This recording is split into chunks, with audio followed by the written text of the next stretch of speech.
Parliament में operation सिंदूर पर जारी मुबाहिस के दौरान वजीर दिफा राजनाथ सिंह ने कहा कि भारतीय फिजाइया के ताकतवर हमले, फौज के मौसर जवाबी कार्रवाई और बहरिया की तैयारियां पाकिस्तान पर भारी पड़ी, जिसके बाद दुश्मन मुल्क को झुकने पर मजबूर होना पड़ा।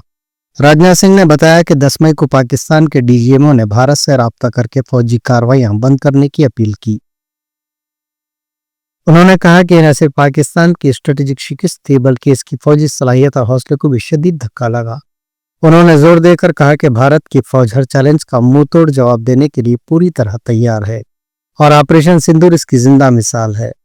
ऐवान में हुक्मरान जमात ने इस बयान का खैर मुकद्दम किया, जबकि हिज़्ब इख्तिलाफ ने ऑपरेशन की मजीद तफसीलात सामने लाने का मुतालबा किया।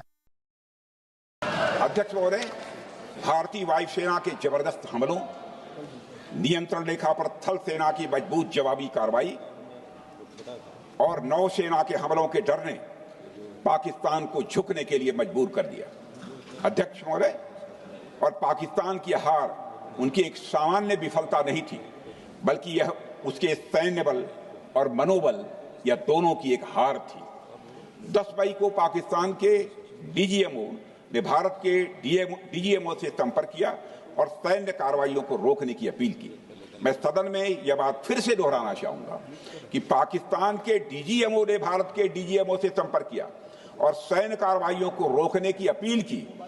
12 मई को दोनों देशों के डीजीएमओ के बीच औपचारिक संवाद हुआ और दोनों पक्षों ने सैन्य कार्रवाइयों पर विराम लगाने का निर्णय लिया। अध्यक्ष महोदय, हमारे सैनिकों का जो मनोबल, मातृभूमि की रक्षा करने का जो उनका समर्पण है, ऑपरेशन सिंदूर के दौरान उसका दर्शन 140 करोड़ से अधिक भारतवासियों ने देखा। मुझे खुद भी और प्रधानमंत्री जी को सीमावर्ती क्षेत्रों में जाकर हमारे जवानों से मुलाकात का अवसर मिला है।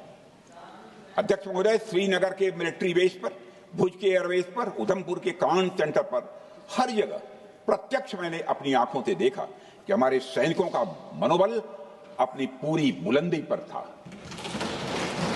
उनकी आंखों में विश्वास है और उनका संकल्प अडिग है। वे न केवल भारत की सीमाओं की रक्षा कर रहे हैं, बल्कि हमारे राष्ट्रीय स्वाभिमान की भी अध्यक्ष महोदय रक्षा कर रहे हैं। अध्यक्ष महोदय, किसी भी देश में जनता सत्ता पक्ष को और विपक्ष को अलग अलग दायित्व सौंपती है, दोनों को अलग अलग दायित्व, और हेल्दी डेमोक्रेसी में तो स्वाभाविक है। सत्ता पक्ष का काम होता है जनता के हितों को ध्यान में रखते हुए कार्य करना, और विपक्ष का काम होता है सरकार से जनता के मुद्दों से संबंधित जरूरी प्रश्न पूछना। ऑपरेशन सिंदूर क्यों शुरू किया गया, इसकी जानकारी पहले भी दी गई है और आज भी मैंने सदन को दी है।